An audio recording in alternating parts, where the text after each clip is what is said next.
Hey everybody, welcome or welcome back here to my channel where I play Planet Zoo. My name is Nisse and today we're gonna make a habitat for the Bengal tiger.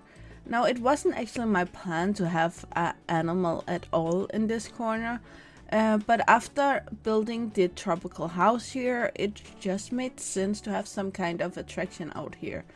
Now, this is a corner I have noticed that guests just don't want to go into that much. They normally take the bridge from the main entrance and into the zoo on the other side of the Garials. And when they go into the tropical house, again they turn away from this corner and go out to the doggy daycare center on the other side instead. So I needed an animal that would compel people to actually go in here. And I thought, which animal did I always want to see when I was a child? And I have two animals I thought of. That was the lions and the polar bear. And that just wasn't gonna happen in the small corner, neither of them. So next on my wish list was the Bengal tiger, or just a tiger first of all. But the fact is just that Bengal tigers are easier to keep in a temperate zoo. They don't want the snow, they don't need the snow the same way, and they just fit better in here right next to the gharials and tropical house with another tropical animal, so therefore Bengal tiger was just in the corner. Now I really wanted to have two different levels in here, both so the habitat seems bigger than it actually is, but also to give the Bengal tiger a reason to actually climb a bit up and down and have some peace and quiet in the back. At the same time, I do a lot to actually keep the tigers on the lower level where people would be able to see them. But I'm pretty sure that guests would appreciate that the tigers are actually able to go in the back this way. The height also give another dip to the habitat, actually to a level where you can't really see from the guest point of view where the habitat ends. Now let's talk a bit about the Bengal tiger, and today I got my information from one of my favorite sites called a2canimals.com. It will of course be linked below so you can go and learn more about the Bengal tiger, because I only have 15 minutes and I also want to talk about the build. So if you feel like you want to know more, then go ahead and knock yourself out. Now I do believe the most of us knows the basic about this animal, that it is one of the big cats out there and one of the biggest. It has these beautiful dark black or brown stripes and this beautiful yellow orange red brown coat.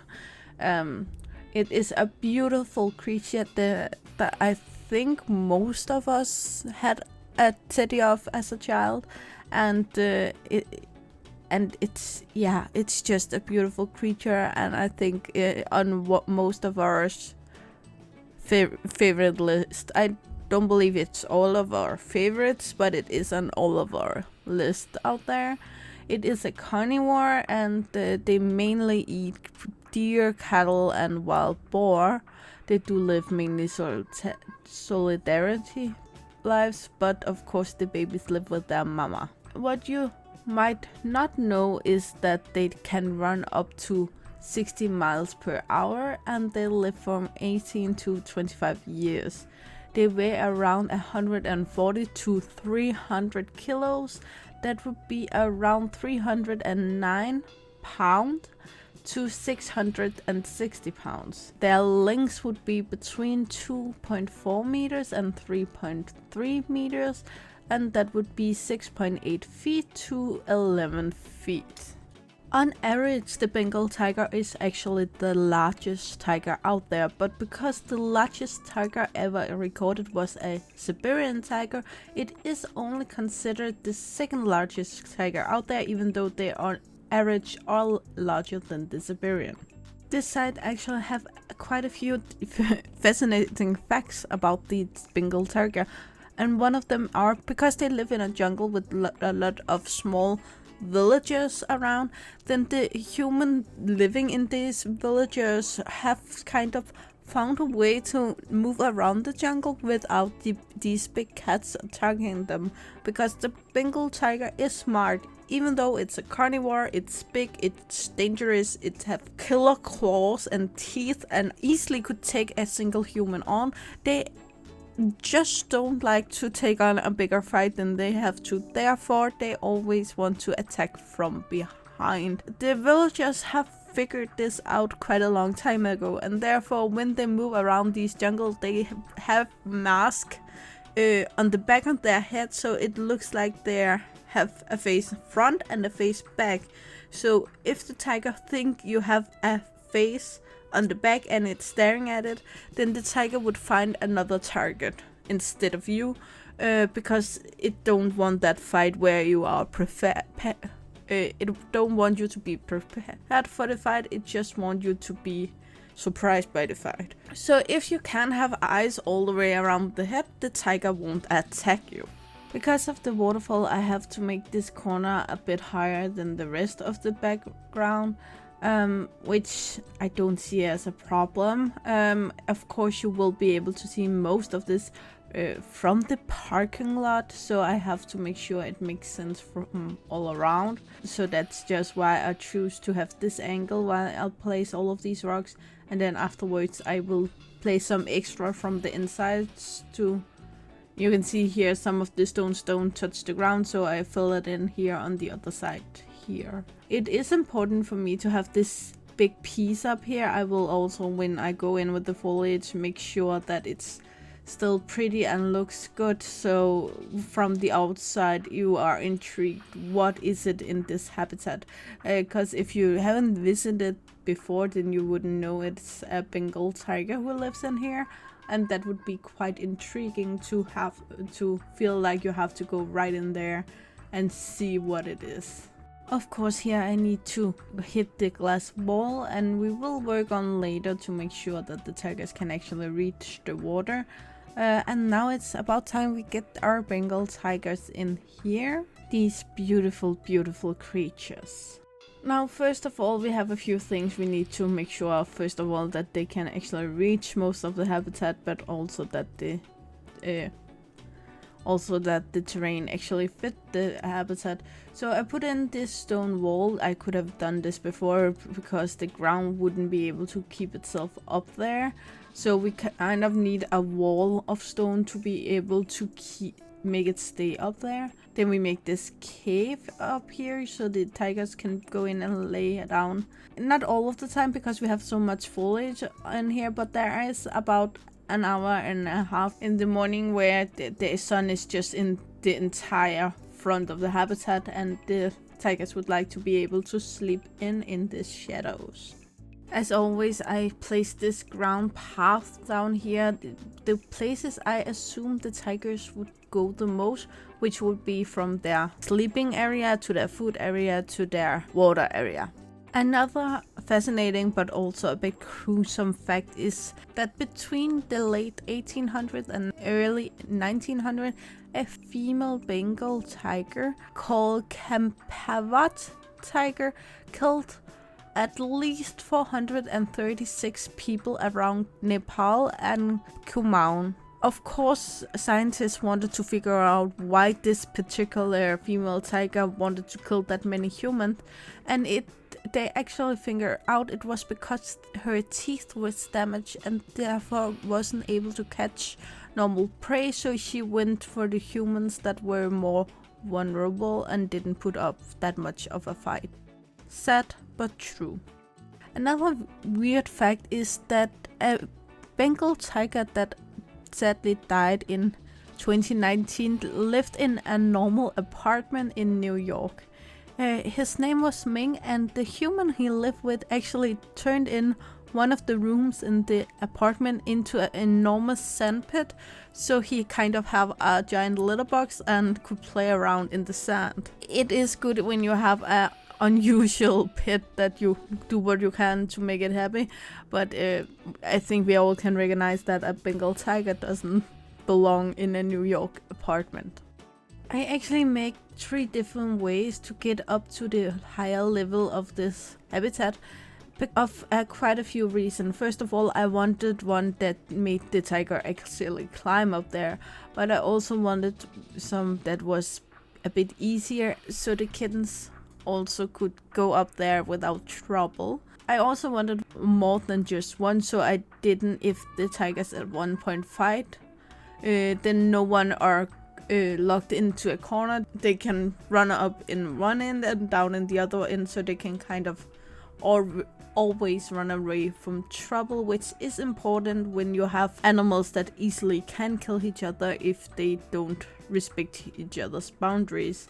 And baby tigers don't always understand and know. I'm sure every single parent out there know this is also true for humans.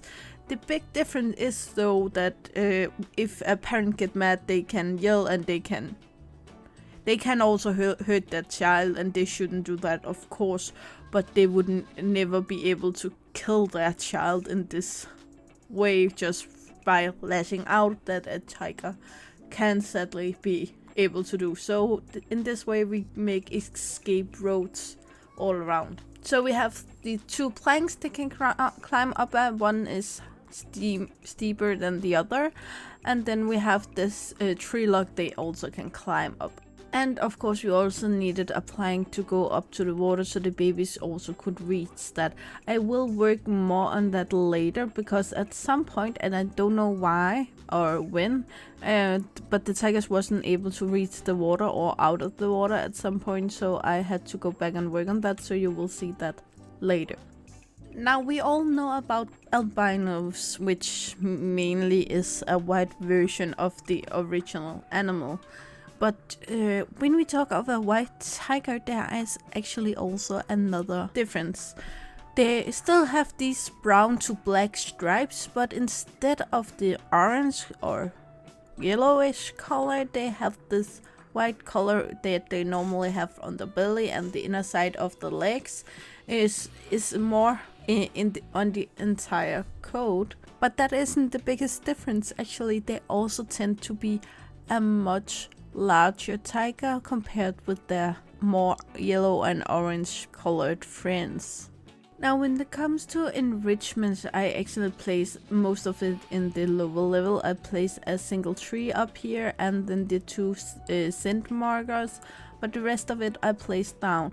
I placed the tree and the 2 blood scent markers where they would be, you still would be able to see the tigers from the guest viewing point. So it would be nice to be able to look up of the tiger lying up there with the blood scent marker, and when they climb off or do this scratching pose where they stand up at this tree, then you would still be able to see it from the guest point of view. But the rest of the enrichment I put in the lower level, so the animals will be close to the glass. Again, it is one-way glass, so the tigers won't see the guest, but the guest will be close. Therefore, I also set the mechanics for this habitat to visit every single month, because one-way glass isn't that strong, and the tigers are, so to make sure that they don't break through, I want the mechanics to stop by every single day and repair it. I think the things we most impressed and scared of about the tiger is their massive teeth.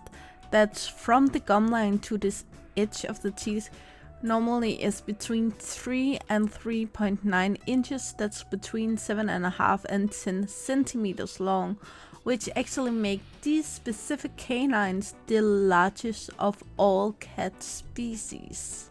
Bengal tigers do mate throughout the year, though their babies are mainly born between April and December. She will be pregnant for about 3.5 months. Afterwards, she will give birth to up to 6 cubs that will only weigh between 1.7 and 3.5 pounds. That would be between 0.77 and 1.5 kilo.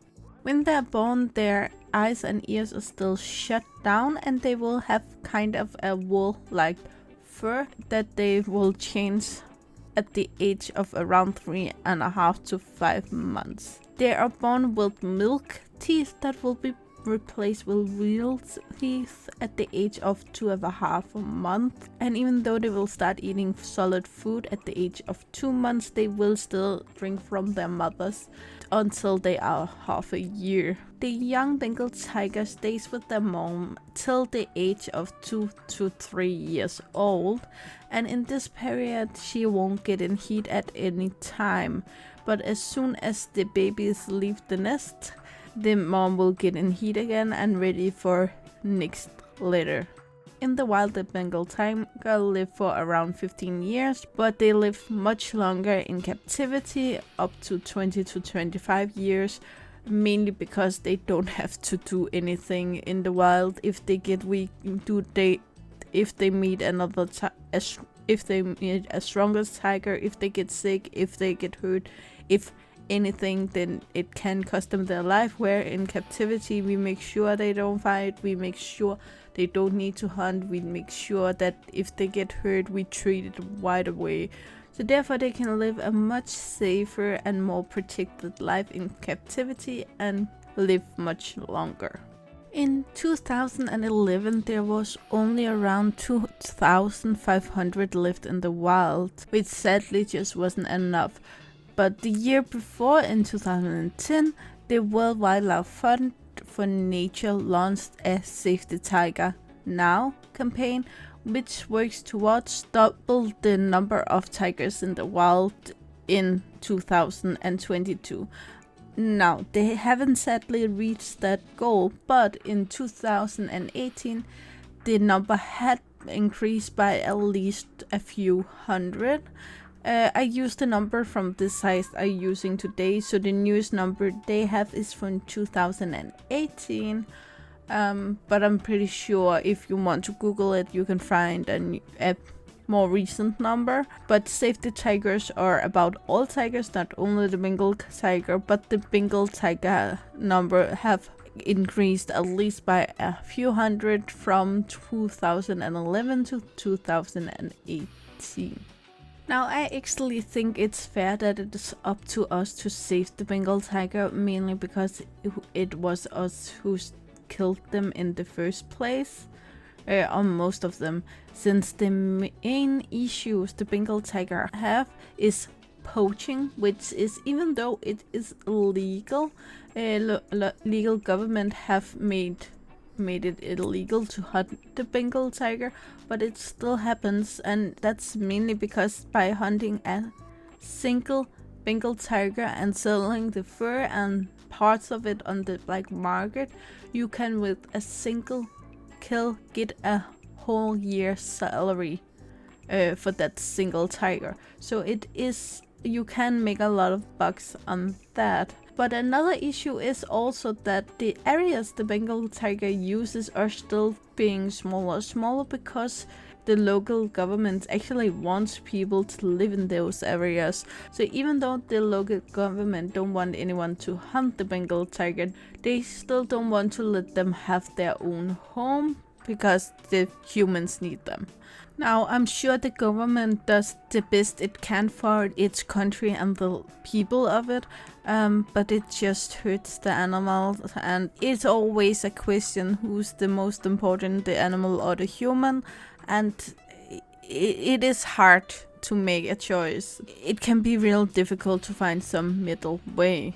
Now back to the habitat. I think it's about time we put up some education, and I noticed when I started editing this, I forgot to put up some donation boxes, so I will do that next time I'm in the zoo. We need this education, and this education is from a workshop item, so you don't need any mods or anything like that to use this. If you want to, it's called Education, Aquatic and Various, and it's made by Shesta. I linked it in the description below. And if you follow my channel, you know I love these education signs. But it looks like we are done for now, so enjoy the cinematic and I will be back afterwards.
So guys, that's all I had for you today.